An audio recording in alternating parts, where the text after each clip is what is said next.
Good evening. The terrible reality is setting in tonight after Malaysia Airlines flight MH17 was blown out of the sky over Ukraine.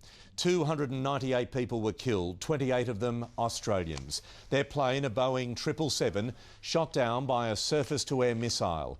A national tragedy that had Prime Minister Tony Abbott reaching out to the families affected.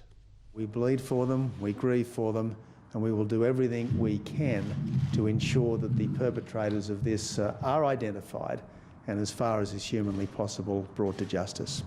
The MH17 tragedy is the biggest civilian disaster affecting Australians internationally since the Bali bombing almost 12 years ago.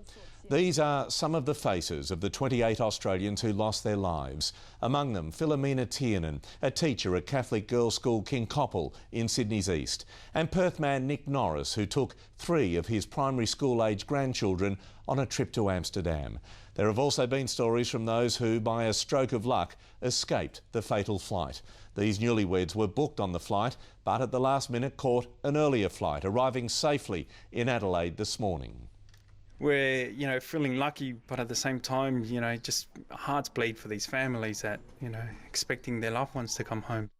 Investigators from around the world are now working to determine who launched the missile that took MH17 down. Tonight, the blame is resting on Russian-backed rebels in eastern Ukraine, but Moscow is also under fire. Questions are also being raised about why the ill-fated aircraft was flying over dangerous Ukrainian airspace. Here, national flags will be flown at half-mast tomorrow to commemorate the Australians lost in the disaster. The Prime Minister is also planning a nationwide day of mourning. I'll have more from the newsroom with more on the MH17 disaster a little later.